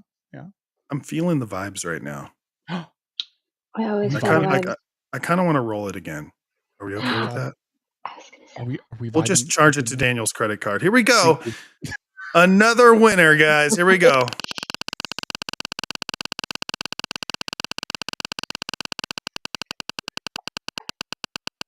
Let's go. I believe. I knew you couldn't stand the silence any longer. I get. That's our job, is to not have there be silence. Rebecca! Thank you guys so much for hanging out till the end. We are going to invite our contributors back on screen here. Get a full party, get them all Q&A. Here. We're literally going to have everyone on screen. Here we go. Welcome back, our contributing authors. Steven is probably taking care of his baby, so he might join us again, but we have a placeholder for him. Okay. Just in case. Yeah, that's fair. So again, guys, this is your chance to ask them any one of their questions. So we're going to give you guys a chance to come up, put it straight into the chat. Any questions you have you can give the question to one person, to everyone, any of that, whatever you guys want to do. But in the meantime, I want to give all of our contributing authors a chance to tell us, what you're working on right now, any projects that you want to kind of give a little shout out to, any books or anything else that you've got for sale. This is your chance to sell yourself and sell what you're working on in the future. So I'm going to go by what's on my screen. So Cryptid K, what do you got for us? Okay. You said a lot of words and I processed all of them. I didn't process them either because Daniel was talking. Yeah, I just have very bad processing. So I guess, what are you working on, and anything that you have out that you want to give a shout out to? Well, we kind of talked about it, but I'm definitely working on an actual novel. It will have more than 6,000 words. Yeah. Nope. I got dibs on first copy. Fantasy. It's currently in the hands of alpha readers, and we'll get beta readers. It's technically going to be a series, but it's like political fantasy. There might be some like assassins, some of which are kind of idiots, but we love them anyways. There's birds. We discussed the birds. Not real. And there's like some really cool cultures that I had a lot of fun developing. There's languages. I spent way too much time making my own languages, but I got bored, really bored. And I'm really excited about it. I'm also working on a short story for just the fun of things. It's going to be horror. There will be eyes. They will be dead. But they can't make eye babies. That's good. They cannot, but they can kill people. There's a lot of eye murder. A lot of eye murder. I like it. Yeah. Dina's on board, dude. I saw her reaction. Yeah, look at her to eye face. murder Dina's just so now. excited right now. I've got so many emotions happening right now. Just for you, Dina, I will put all of the eye murder in there. All of it. Thank you. You're welcome. Appreciate you. Yeah. I've had a lot of really great inspiration over the past week reading Daniel's book, buying like lots. Yeah, I know. It's one of my favorites. I have it on my sacred shelf. Oh my god, guys, stop like, my right guys. here. I saw it in the Daniel, background. you don't need to support me just because I'm supporting Every you. time someone mentions Daniel's book, he mentions on the sacred shelf of Star Wars books and other things that I have loved. So you're welcome. You're amazing. I'm slowly collecting everything the Lost Boys has, just bit by bit. Highly recommend. Just so you all know, you can get 10% off at lostboyspress.com with promo code WEIRD at checkout. That includes Daniel's book, Thunderstruck, and Dina's book. I hope you know, though, Daniel, you're obligated to sign it if I ever see you in person. This isn't a problem. Oh, if you are he okay will, with a signature he will that looks like a scribble, 5-year-old. He will scribble a dick-shaped signature on your book. No problem. I expect it. Not on purpose. 100%. Not on purpose. That's just what his signature looks like. It's literally, he can't help it. I would also take an MS Paint drawing. Either one. That's done. I'm hate everybody that's flattering him right now. My ego's out of control. Oh man, you're amazing. Thank you so much. But definitely let's go to someone who will never read anything I write because he's got good taste. Quill, what are you working on right now, buddy? Hey, your book's on my to be read pile, so I'll get there. He'll just never get there. It's fine. That's fair. So, what do you have anything out right now? What are you working on? What's in the works right now for you? I'm working my way through self-publishing a sci-fi series. So book 1, Forgotten Evil, came out last year. That's a novella. Book 2, Awakened Horror, dropped last month. And I'm halfway through writing book 3. So let's go. You were Wait, is that man. the one with the really pretty, the Forgotten one? Is that the one with the really pretty cover? It looks like a bird on the. I don't remember. It's like a face that's half in shadow and half in the light. Yeah. No, that's on my TBR. It's on my Kindle, but I just. Oh yeah, dude, absolutely. Yeah. Before we move on, let's address this question from our friend Rebecca Mickelson in the chat. Rebecca says, because this anthology prompt is outside the norm of mainstream fiction, were there any struggles while forming your ideas for your stories? Does anyone want to answer that one? Well, for me, the answer is no, because I think I'm always outside the norm of mainstream fiction to some degree. So I think as a weirdo, I kind of enjoy prompts and opportunities that look like they're going to give me a chance to really be strange or to do something a little different. So this was actually really exciting for me. Yeah, that's mine.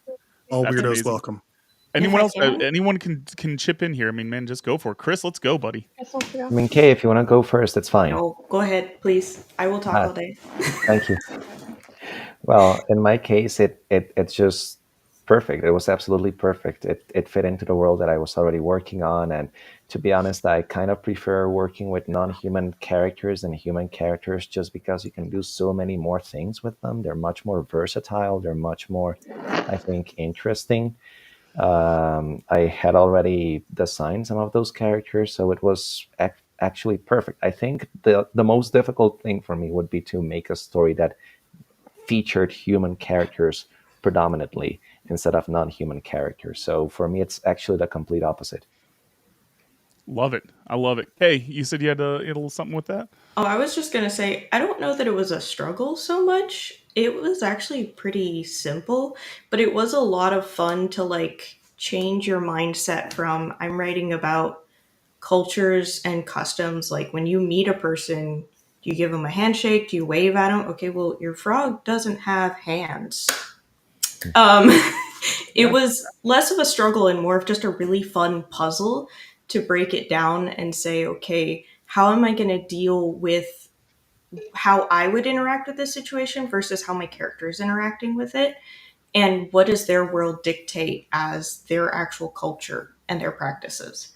So it was a really cool exercise. Yeah, no, I mean, it produced some incredibly creative results. Trey, what about you, buddy? Well, to build on what Chris was saying, I kind of think that since it isn't mainstream fiction, it's easier. You can kind of do whatever you want. You can let your imagination run wild, pun intended. So yeah, no, that was easier for me. And to build on what Kay was saying, I really liked the trying to kind of get, because I have like these humanoid beasts in my story, and to kind of make them behave, like greet each other and the way they talk about the things they do, to make them feel like they are human, but obviously they don't have hands and they don't have, yeah, they don't do things the same way we do. So that was really fun. That was like, yeah, a fun puzzle to kind of figure out how they would act and how their culture would work. And yeah. Perfect. Quill, did you have thoughts? I want to make sure we hit anyone that wanted to answer on that. For me, it took a little while for the idea to come together. I really had to let it mull and just kind of grow and evolve and take shape. But the more that I sort of let it, brew and strengthen as an idea, the story sort of came together. So. Perfect. No, that's amazing. And Steven, if you want to hop in at any point, you can. I don't want to put you on the spot. I know you're working with the kid right now, so I'll just kind of let you. Steven has left. He notified us backstage that he won't be returning. Okay. Perfect. So then we're going to kind of keep. I do want to get to Muse's question here in 1 second, but I want to kind of keep on going off of what we're working on right now and any projects that you have out. So I'm going to go to Chris. What do you got for us, man? What are you working on? Well, right now I'm working on trying to figure out what I will have for dinner. But I think you're talking about projects. Potatoes. No potatoes. It's gonna boil some fucking potatoes. And then sometimes simple food is the best food. That's all I'm saying. Absolutely, yeah. No, but like I mentioned already, the world building and the characters of Between the Mist and the Sun are part of a larger project that I'm working on. So that's actually I actually started working on that project way before Between the Mist and the Sun, but it's been pretty difficult. I'm also working adult full time, trying to stay alive and trying to find that balance between work and creativity and social life and having enough sleep and doing things you like and sleep. Why can't we all just get paid to be authors full time? Like, gosh, right? Yeah, exactly. That would be so cool. You guys, Dustin Taylor's in the chat. He just realized we were having a live stream tonight. Dustin! Hey! Say hi to Ego What's for me, up, baby. buddy? Better late than never. Hey, that's one of my editors right there. That's Babu. Dustin, can you please check Discord, because like I pinged you and tagged you a long time ago. Yeah. Can you take that offline, Dina? We're in a meeting right now. Because you know what? I want to hear from Trey. I want to know what Trey's working on. I want to know what projects he might have out already. Talk to me, Trey. We're besties. Projects I have already. I have all of these. Oh, shut up. Hang on. Let's go. Wow. And particularly if I want to speak about one of them. This is At the Gate, which I published with... Because one of the great things about doing this story, The Hunt, is to finally publish with Lost Boys, which has been a dream. And this is published with, I don't know if you can see this, Inked in Grey, which is another amazing indie press, if you want to call it that. Yeah. And so if you want to buy something else that I've written that isn't The Hunt, you should buy The Hunt first, but then buy At the Gate. But I'm also working, because as you might have noticed, I am Norwegian, living in Norway, but I write in English, because I lived in England as well. But I've tried to write something in Norwegian, and the day Empire of Beasts was published, I was turned down by one of Norway's biggest publishers. So that was kind of it's a good and bad day. But still very happy. We're going to write a strongly worded letter to them. All right. Yeah, you get right on that, Daniel. Yeah, and we'll put links in the descriptions for any of your guys' stuff, right, Sean? Are we able to still, for when we post this later? If you guys want to send me links to your website, to your works and whatnot, I'll add it to the description of the video after the fact. Yeah, absolutely, man. Awesome. We want to support all of you guys that have come on here, man. You guys are all such absolutely incredible authors. And Trey, I definitely can't wait to read some more stuff. Honestly, by all of you guys, man. You guys are going to make my wife really mad at me for how much books I'm going to have to buy. Lockie, talk to me. Hold on. Yeah. Why are you drinking water? We had this conversation. I have both. Okay. Bro, that was so close. I know. I was giving a little Buffalo tease there.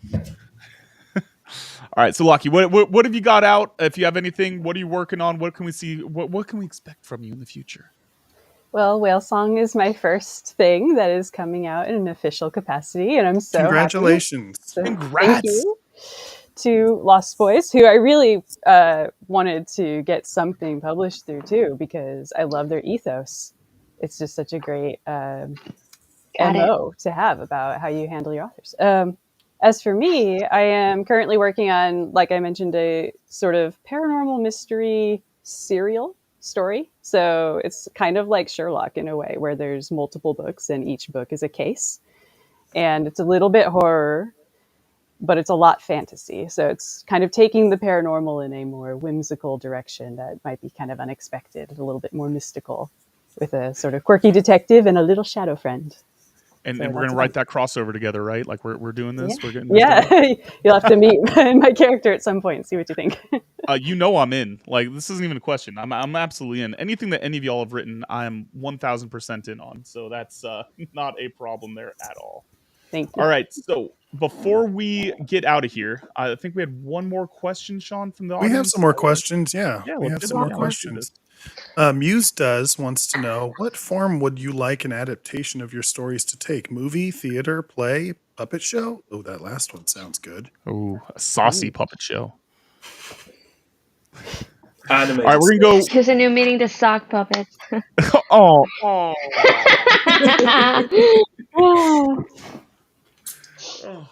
Goodness. All right, we're gonna go reverse order again off of my screen. So we're gonna go right back to you, Lockie. What do you got? I think it was Trey who said animated movie. Yeah. Animated series. Oh, animated series. For me, it would be an animated film, because I think Whale Song would be, all the stories. If it's all my stories, just animated movies, shows, everything. I love hand-drawn animation. I actually do some. Yeah. All right. I'm dabbling. All right. Lockie, you're gonna have to have my people talk to your people, and we're gonna have to do a metaphorical lunch here. All right, like that's awesome. He doesn't have any people. Sean, it's just me. Sean, you're my people. It's just me pretending to be his agent. No, but really it is. Listen, there's been multiple times that Sean has reached out on my behalf. That's a good friend. Yeah, listen, I'm far better than I deserve. Sean's the best. All right, Trey, what do you got, buddy? How are we adapting your story? Well, as soon as I saw that question in the chat, I immediately thought of the Castlevania series on Netflix, and I would love to see The Hunt in that style. That would be amazing. 4 seasons at least, and then a movie to tie it all in. Yeah, dude, that's awesome. Amazing. Ashley loves Castlevania. That would be an absolute banger. All right, Chris, what do we got, buddy? How are we adapting this? I think that Trey already answered the question, and Lucky as well. I just love animation. I love the style of Castlevania, the blood, the fight scenes. Everything is just absolutely phenomenal. I would love to see that. But if not, I think that a role-play game, old-fashioned RPG, would be a pretty decent second place because of some of the elements and are we talking like pixelated, like Super Nintendo style? Exactly, old retro style, branching paths kind of narrative, very character driven kind of narrative. I think that it would work well with the kind of stories that I'm trying to put out, trying to develop. So yeah, that would be my answer. Love it. Quill, what are we doing, buddy? I personally would love to see my stories adapted on the big screen. I think it would be one of the coolest things to rock up to the cinema, to sit down, and see your story playing out. That would be brilliant.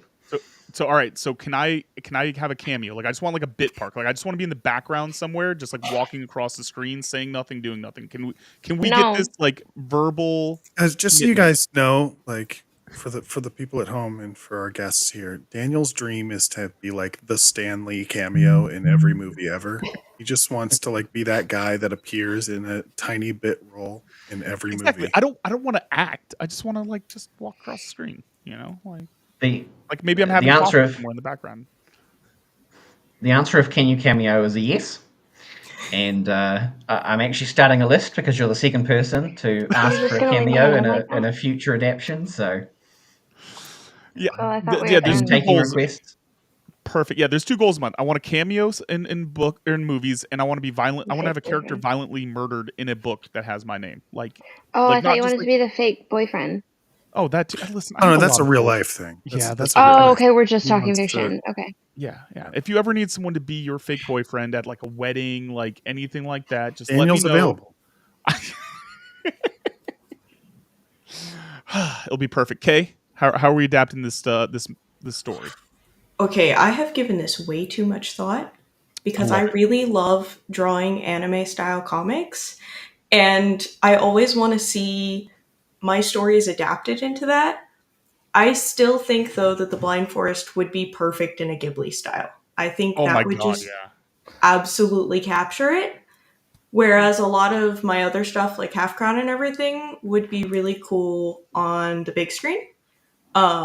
Just because of the like grittiness and cinematicness of it. But all of my little short stories, I just kind of envision like those little anime scenes, like the little short series, like Over the Garden Wall, Ghibli movies, where they're just kind of got that cozy vibe. They might be totally horrific, but they're cozy. I love it. So, all right. So we've already got 2 animation comic book drawers here on the show. So we're like halfway to having a whole studio. Drawers. So we have. If anybody, I'm sorry. Oh, go ahead, Dina. I was gonna say if anybody that follows DMIW wants an update on what could potentially be worse than fucking mom water, it's the White Freeze Mike's hard seltzer. This is the nastiest thing I've ever.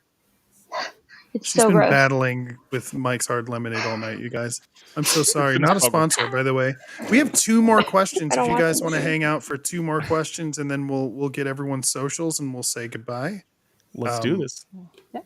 That guy wants to know: do you guys listen to music while you write, or do you write in silence? Okay, take us away. Start us.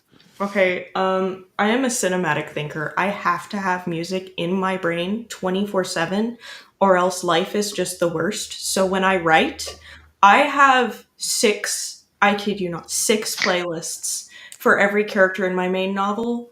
And if I've written a story, there's probably a playlist out there for it on my Spotify. It may not be titled correctly because I suck at titling things, but it's out there somewhere. Just title them the name of the book. If you do not write with music, I'm sorry. I probably think you're a psychopath. I'm sure you're lovely. Well, she's dropped the gauntlet, guys. I hope all of you have been writing with music that answer this question. I'm fine. Quill, what about you, buddy? Are you gonna be the first one to break, or are you or are you gonna be the psychopath, man? No, I absolutely write with music. It's all right, 2 for 2. Gotta do it. Daniel, you're being kind of judgmental right now. I just want to start chaos and trouble. That's all. I'm the chaos starter. That's literally Dina's bit. You need to have your own thing. Messing up people's names. That's your thing.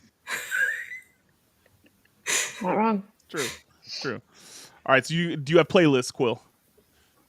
Not playlists. I just chuck something on. Whether it's orchestral, I do like film soundtracks, or whether it's something more contemporary, just something to break up the silence. That feels so chaotic if you don't. Too quiet otherwise. Love it. Chris, what about you, buddy? I'm absolutely with Kay on this one. I need music for absolutely everything, and I'm not saying just writing. I'm on the bus. I need music. I'm working on something on my computer. I need music.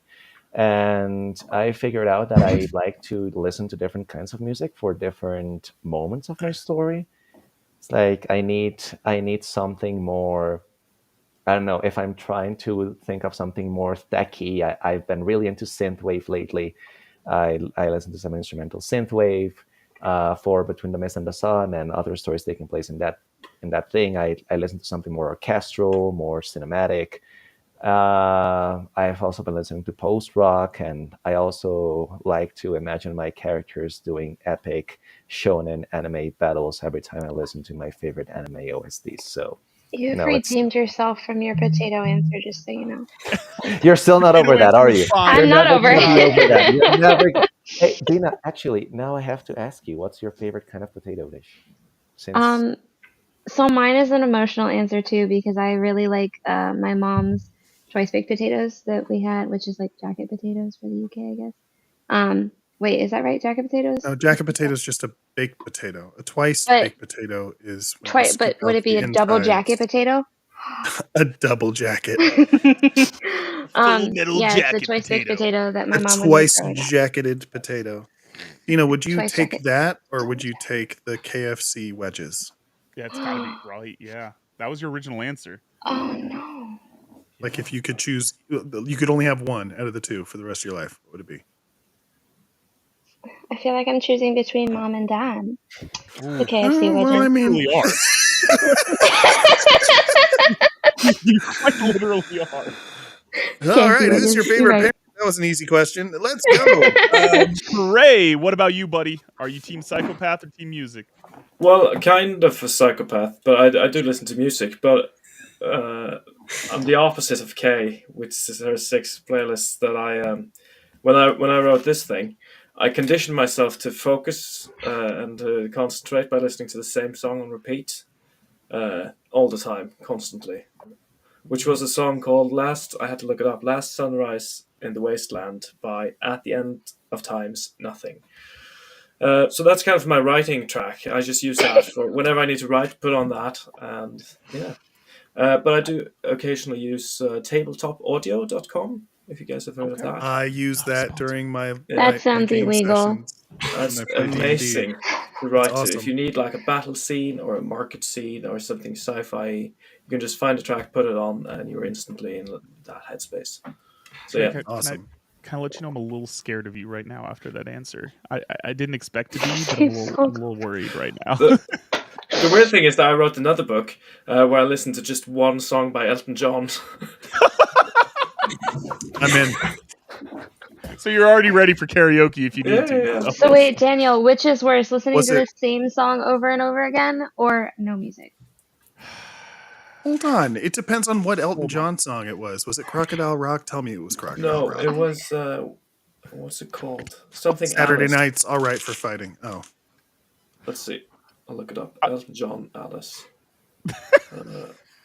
When Daniel wants to get in the mood to write, he just listens to Blue Dabba Dee Dabba Da on a repeat. Blue Dabba Dee Dabba Da, Dabba Dee Dabba Da. Sorry. Somebody else talk. Daniel, go on all night. Yeah, I really will. All right, Trey, we'll come back to you here in a second. Lockie, you can be the voice of reason here. I'm a little bit of all of my fellow music lovers. I have 2 types of playlists. I have the radio, and radio will have like songs with actual singers and lyrics on them, a little bit more contemporary, usually to the style that the characters themselves would enjoy, even if I don't, as a way to try to put me in their headspace. And then I have the more orchestral, no lyrics, non-distracting, like good for writing background type of stuff. And the only time I will do complete silence is if I am editing.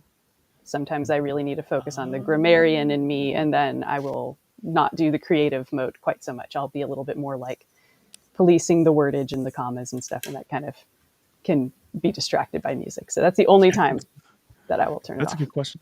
And that guy brings up a great point. I think that this should be the next anthology prompt from Lost Boys Press.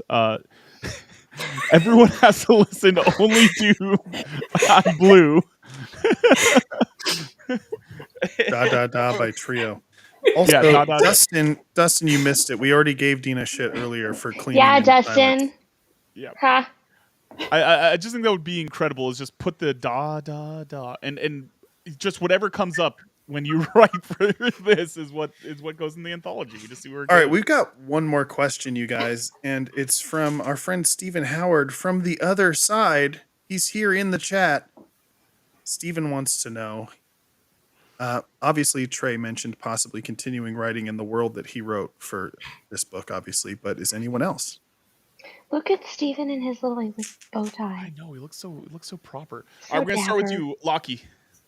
Not to spoil anything, but my whale song story wraps itself up extremely nicely. And so, unfortunately, no, the whales are self-contained within their one little magical bubble of their moment in whale song. I love it. Hey, listen, but the good thing is in that magical bubble, I mean, you could just cameo that thing into a future book, just like, oh, hey, I thought I heard whales singing. You could, yeah, that's true. Yeah, perfect. Trey, what about you, buddy? Well, yeah, I think maybe I'll write something more in that thing, because my story ends with everything kind of starting. Daniel, Trey already answered that question, and Stephen even said Trey already answered that question, and you threw it to Trey because you don't pay attention. Bless. Well, okay, it would have felt rude to skip him, be like, hey, listen, the rest of you all get to answer, but Trey, since we already kind of... All right, fine, I was wrong. Either way. Chris, what about you, buddy? Yeah, definitely. Like I said, like I mentioned previously, this is part of a larger narrative, larger world building that's been going on for a while. And the idea is that eventually the characters of Between the Mist and the Sun will meet the characters, or one of the main character of the other overarching narrative that I'm doing. So definitely, I like this world that I'm creating. I like this kind of Latin culture-based fantasy setting. Well, Latin and Caribbean, actually. So I want to keep doing that. I want to keep doing that and trying to make something cool out of it. Let's go, man. Can't wait. Quill. No plans to write anything more in that world at this stage, but obviously the story being cyclic, it's pretty open-ended and could definitely add on to that world. Love it. Kay? I have definitely considered holding on to this world and using it for later anthologies, because I think it's a really good, compact world where I could explore other species and ecosystems within it and how they interact with the world's unique problems and cultures. Mostly because I don't know how to stop world building, so I definitely thought of more things. Can't stop, won't stop. I'm with you, man. All right, guys. So before we get out of here, I want to get a chance for you guys to let us know about your socials and if you have a website, anything like that, so people can follow you, people can find more information about you guys and join you on the journey, whether you've already got books out like Trey or in Quill, or whether you start working on something new. So, Kay, tell us where the folks can find you. So I'm on Twitter. You can find me under Cryptid K. I have way too many art accounts to list here, but if you search that, you'll probably find me as Chaotic on a lot of different art sites. And I have a website on WordPress where I just update all the little links of short stories and hopefully someday a novel. Let's go. Rooting for you. Quill, where can the folks find you? So you can check out me and my work on my website, quillholland.nz. And I'm at Quill Holland on Instagram, Facebook, and Threads, and at Quill_Holland on Twitter. Let's go, Chris. I'm terrible with socials. I'm not a very social person, to be honest. I know I haven't done my homework. I know I need to get myself out there. I'm just starting to write official fiction. But if you want to send me an email and, learn more about my story, world building, collabs, whatever, you can just send me an email at chrisromeroaruba@hotmail.com. Perfect. I'm an old man. I'm an old man. I don't have social networks like you kids. I don't like social media either, but join Twitter. Yeah, you can be part of us, Chris. I don't want. All right, so Chris, otherwise what it means is I'm just going to book a ticket down to Colombia, and I'm just going to start just shouting in the streets, hey, do you guys know Chris Romero? Chris, is Chris here somewhere? They're probably going to look at you a bit weird, but I'll probably go there, and if you're around downtown, I'll find you, man. I'll find you, and I'll probably keep them away. Just hang out. I'll find you. I'll find you. All right, Trey, where can the folks find you? Trey Stone, author on Twitter, Instagram, Facebook, and TikTok, I think. And trey-stone.com. All my books, all my news, blog posts, weird things that I write about. It's all Awesome, there. man. Love it. Lockie, where can folks find you? For now, I'm mainly on Instagram at Lockie Larian. So that's LAKILARIAN. And I will be getting into TikTok soon to help share my animations and working on a website after that. So I'm kind of starting up a little bit like Chris. I'm more in my creative head than on the internet, but I am getting better. Perfect. Then I'm just going to start finding you on Instagram because I don't actually, you don't have to tell me anything because I can't just go to like a random state because, I don't know where you are. That's probably better for everyone. Don't All right. I regretted the day I did. Yeah, it was your biggest mistake, Dina. I know. You responded to the DM, buddy. All right, guys. Thank you so much for being on here. Dina, where can the folks find you? You can find me on Twitter at DinosaurusD. That's D like D's nuts. And producer Sean, where can the folks find you and find Don't Make It Weird? You can find me on Twitter at ShaySoldu. You can find the show on Twitter at DMIW Podcast and DMIWpodcast.com. Perfect. And what you having for dinner tonight, bud? We haven't decided yet. We're going to order something, though, because whenever we do a Don't Make It Weird live show or something, we always order something because I'm busy and I can't cook. Yeah, Should we get wings? I was just about to say wings. Did we have like a psychic moment? Yes, but I was going to say Daniel and Dina say chicken wings for dinner boneless. tonight. Yeah. Yeah, boneless are the only real wing. Yeah. And you can find me on Twitter at DanQWritesThing. That's DanQWritesThing. It's actually at Boneless Dan. At Boneless Dan. I want to go look to see if that handle's taken because I kind of love it. All right, guys. Thank you so much for joining us on the live show. You've got to check out Empire Beast by Lost Boys Press. All these authors are on it. I can't wait to keep following all y'all's journeys and supporting your works, man. Thank you guys so much for coming on the show. You guys are incredible. This has been an absolute pleasure. Yeah. Boneless Dank is taken, but Boneless Dan is available. You're welcome. Let's go. Thank you everyone so much for coming out for the show. We love you all. Jazz hands. Thanks for having us. Thank you. Oh my God, they all did jazz hands. Yes.